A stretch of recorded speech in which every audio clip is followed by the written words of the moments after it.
Hi, I'm Margaux LeBlanc, and I'm here to talk to you about my hybrid truck project. This is my truck. We bought it as a 2004 Ford Ranger with an extra long cab, so that we'd have an extra long drive shaft, and it is a standard. And I bought this a year ago, or almost 2 years ago, to start my senior project, which was to convert this truck to a gas-electric hybrid. Obviously, it's been a long time since then. I have now finished my first year in college, so the project got a little extended. But we're almost done with part one, and that was simply to get the truck driving off of gas again, but with the electric motor, the customized gas tank, the new drive shafts, all the electrical components in place. So now part two is to actually get the truck driving off of electric power. So part one is almost finished, and we're going to take a before and an after video to show you what it looks like. So here we have the main piece of today. It is my DC motor by Netgame Motors. And what happens with this is you can see that it has a shaft here and here. There's a drive shaft running through this, so I'm able to stick it in the middle of my drivetrain of the truck. In order to do that, I had to create two smaller drive shafts, and for these we worked with Williams Brothers up in Portland, Maine, to help make these. And there's a smaller one as well over there, and the motor will go in between these two drive shafts right here.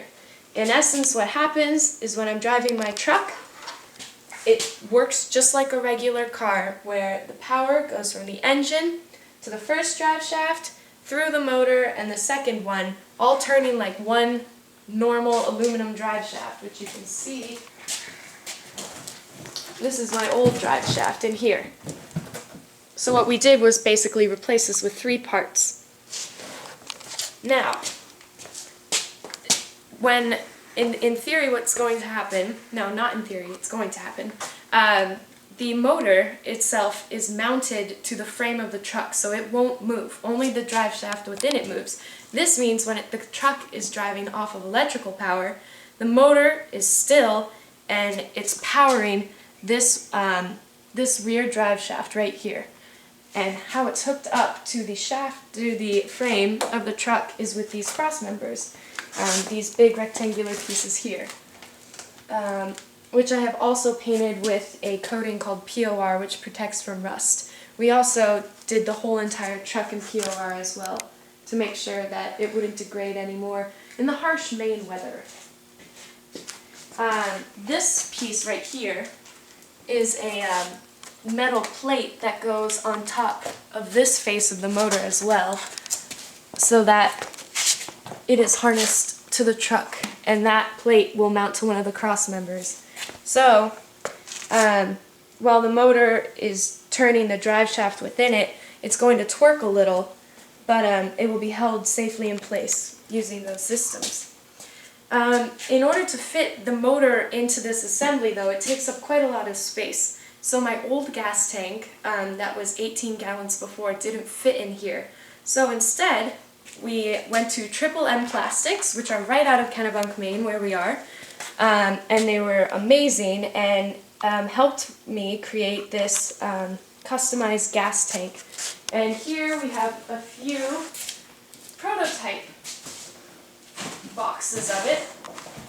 I mapped out all of the inches and made a prototype with it, and took it to them, and we've created this. We've made a few tweaks here and there, but this is actually the old fuel unit, so the fuel sender and pump for my old gas tank that we were able to use and save some money on. And we installed that in this new gas tank, along with this, which will go to the filtration system. And these brackets we made and lined with rubber to make sure that the gas tank wasn't sitting on steel. And these will keep the gas tank in place by hooking up right here. And then the other bracket will hook up down here so that the gas tank is held away from the motor. And so far, that is the assembly there.